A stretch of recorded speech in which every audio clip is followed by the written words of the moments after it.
Hey guys, welcome back to other new video. आपका स्वागत है सैंडविक व्लॉग चैनल पे। तो आज के वीडियो में हम लोग पढ़ने वाले हैं पब्लिक न्यूसेंस। प्रीवियस वीडियो में मैंने आपको बताया था न्यूसेंस क्या होता है, कितने तरह के होते हैं, डेफिनेशन बताया था, केस लॉ के साथ बताया था मैंने आपको। अगर आपने वाला वीडियो नहीं देखा तो आप जाके देख लो, मैं उसका लिंक आई बटन दे दूंगा। तो चलिए स्टार्ट करते हैं आज के वीडियो को। और अगर आपने अभी तक मेरे चैनल को सब्सक्राइब नहीं किया है तो प्लीज सब्सक्राइब आप कर लो, ताकि आपको और भी लॉ ऑफ टॉट से रिलेटेड मिलते रहे। तो चलिए स्टार्ट करते हैं आज की वीडियो। तो सबसे पहले हम लोग जानेंगे पब्लिक न्यूसेंस का मतलब क्या होता है। न्यूसेंस का मतलब क्या होता है मैंने आपको पहले ही बता दिया है। अगर आपको नहीं पता है तो न्यूसेंस का मतलब आता है कि किसी को हर्ट करना, किसी को डिस्टर्ब करना या फिर किसी को एनॉय करना। तो पब्लिक न्यूसेंस का सिंपली मीनिंग होगा, आप पब्लिक में किसी को, जनरल पब्लिक को आप डिस्टर्ब कर रहे हो, सबको डिस्टर्ब कर रहे हो।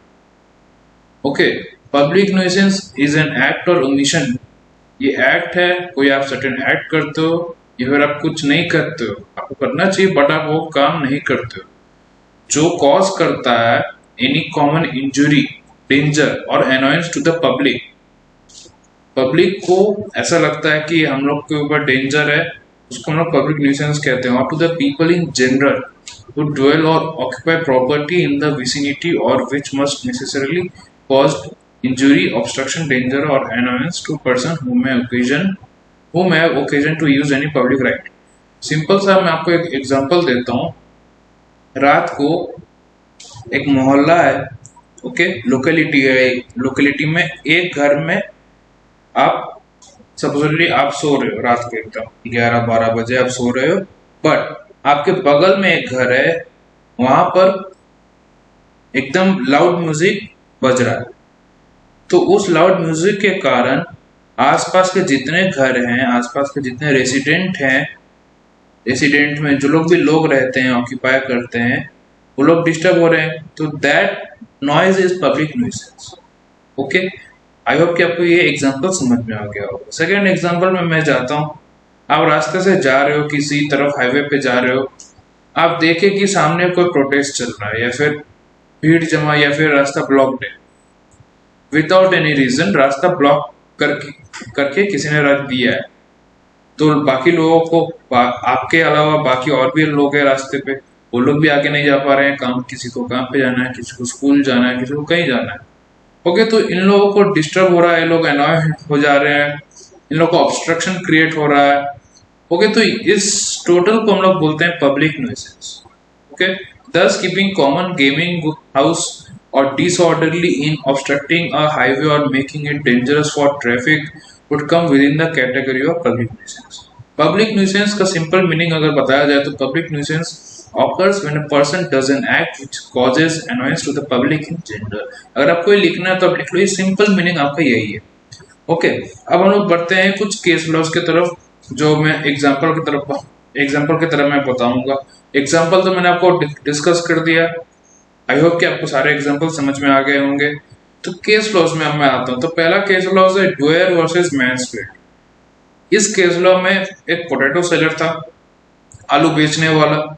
उसका बहुत लंबा लाइन होता था, कस्टमर का बहुत भीड़ होता था, बहुत लंबा लाइन तक जाता था, मान लीजिए 1 किलोमीटर, मे भी 500-400 मीटर लंबा लाइन। ओके, जो पब्लिक रोड जो है उसको ब्लॉक कर देता था।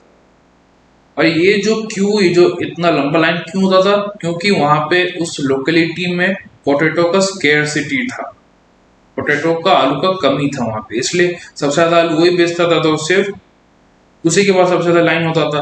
तो इस केस में क्या हुआ, आपका जो क्यू जो है, आपका जो लाइन है, वो दूसरे शॉप्स में जाने के लिए पूरा ब्लॉक कर दिया रास्ता। तो इस केस में सेलर जो है, जो बेचने वाला आदमी है, वो लायबल नहीं ठहराया जाएगा। क्यों? Because of 3 reasons. पहला, his acts were nothing out of ordinary. क्यों? क्योंकि वो अपना बिजनेस कर रहा था, बिजनेस करना तो कोई गुनाह नहीं है, वो लीगल बिजनेस कर रहा था, आलू ही तो बेच रहा था, कोई इलीगल मटेरियल, इलीगल ऑब्जेक्ट तो नहीं बेच रहा था। Second, he wasn't doing anything unreasonable. Same चीज मैंने बोला, बिजनेस कर रहा था, ऑर्डिनरी कोर्स ऑफ बिजनेस में अपना काम कर रहा था, आलू बेच रहा था। Third, the defendant himself did not cause the nuisance. जो डिफेंडेंट है, जो आलू बेचने वाला है, उसने तो कोई ऐसा न्यूसेंस क्रिएट नहीं किया है खुद से, वो तो आलू का स्केर्सिटी इसलिए वो ऐसा लाइन लगा। आई होप कि आपको यहाँ तक समझ में आ गया होगा। अगर समझ में आ गया तो अब लाइक कीजिए, वीडियो को शेयर कीजिए और सब्सक्राइब कीजिए ज़्यादा से ज़्यादा। अब हम लोग बढ़ते हैं नेक्स्ट केस लॉज में, और भी मैं एक और केस लॉ बताऊंगा, बाकी और मैं आपको बता दूंगा कि ये सब केस लॉज हैं। अगर आपको सब के बारे में डिटेल में जानना है तो आप कमेंट सेक्शन में बता सकते हो। अगर आपको यहाँ तक कोई डाउट आया है तो आप कमेंट सेक्शन में बता सकते हो। ओके, हम लोग बढ़ते हैं दूसरे केस लॉज में। तो पहला केस लॉ ही मैं आपको बताऊंगा, बाकी अगर आपको जानना है तो आप कमेंट सेक्शन में बता सकते हो। तो पहला जो है केस लॉ वो मैं आपको बता दूं, उसका मतलब ये आता है George Philip and others, Subamal and others. इसमें क्या हुआ था, द प्लेंटिफ जो है एक गार्डन लैंड का ओनर, गार्डन बगीचा का ओनर था, जिसमें उसने प्लेंटिफ जो है उसने एक बिल्डिंग खड़ा किया और वो वहां रहने लगा।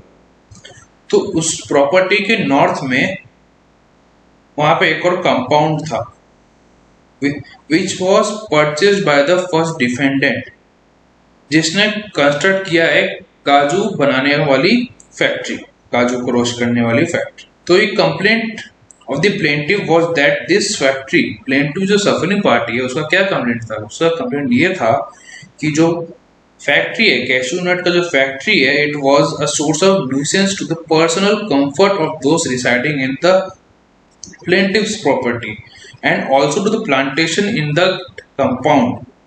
कंपाउंड में जो भी प्लांटेशन था उसको भी डिस्टर्ब कर रहा था और जो प्लेंटिव था उसको भी डिस्टर्ब कर रहा था। It was alleged that the smoke emanating from the, जो स्मोक निकल रहा था फैक्ट्री से at the time of roasting the cashew nuts, वो पूरा प्लेंटिव के कंपाउंड के ऊपर फैल जाता था और injuriously affected the cultivation of the compound. It was also stated that the smoke was having an injurious effect on inmates of the plaintiff house. Plaintiff house में और भी जो लोग रहते थे उन लोग पे injuriously मतलब हुआ कि एकदम इंजुरी कर रहा था, लोगों का हेल्थ खराब कर रहा था। Still another allegation was that no scavenging was done to the latrine attached to the factory and that the foul odor emanating from the latrine was an additional source of discomfort to the plaintiffs and other inmates of the house. तो court ने इस case में क्या बोला, court ने conclusion में आया कि that the grievances of the plaintiff was more imaginary than real and that no case of nuisance requiring to be relieved against by the issue of an order of an injunction had been made out.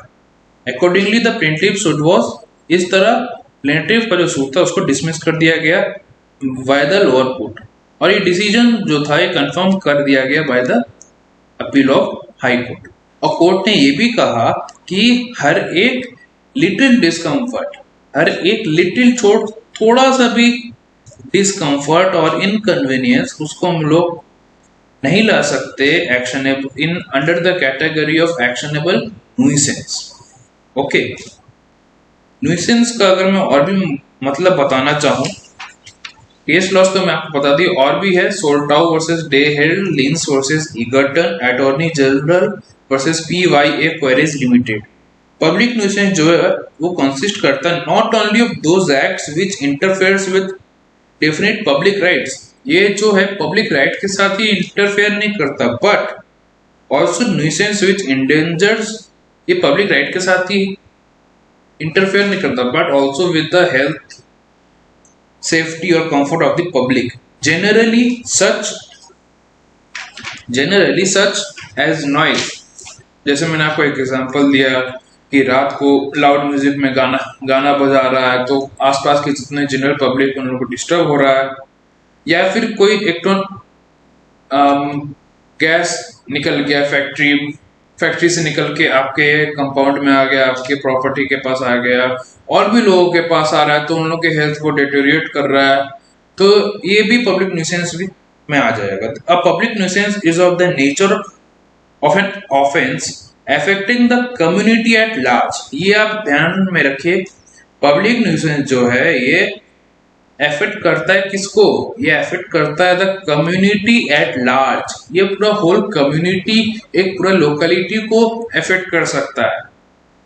Private nuisance मैं आपको next video में बताऊंगा, जिसमें मैं आपको brief बता देता हूँ प्राइवेट न्यूसेंस होता क्या है। प्राइवेट न्यूसेंस का मतलब आता है कि किसी पर्टिकुलर आप आदमी को ही अनॉय करते हो। ओके, आपने अपने नेबरहुड को ही अनॉय किया, ऐसा हो सकता है। या फिर कोई सिर्फ फैक्ट्री के कारण सिर्फ आप ही फैक्ट्री के पास सिर्फ आप ही का घर है और किसी का घर नहीं है, तो सिर्फ आप डिस्टर्ब हो रहे हो, आपको इंजरी हो रहा है, तो इसमें प्राइवेट न्यूसेंस आ जाएगा। बट अभी हम लोग पब्लिक न्यूसेंस का बात कर रहे हैं, तो मैं वीडियो यहीं पे एंड करता हूँ। अगर आपको कोई डाउट आता है तो आप कमेंट कर सकते हो। वीडियो पसंद आए तो लाइक बटन दबा दो, शेयर कीजिए, ज्यादा से ज्यादा सब्सक्राइब करना मत भूलिए ताकि आपको और भी लॉ ऑफ टॉर्च से रिलेटेड वीडियोस मिलते रहे। नेक्स्ट वीडियो में हम लोग जानेंगे प्राइवेट न्यूसेंस क्या होता है, एग्जांपल के साथ में आपको बताऊंगा, केस लॉज भी बताऊंगा। ओके, तब तक के लिए बने रहिए मेरे साथ। Thank you.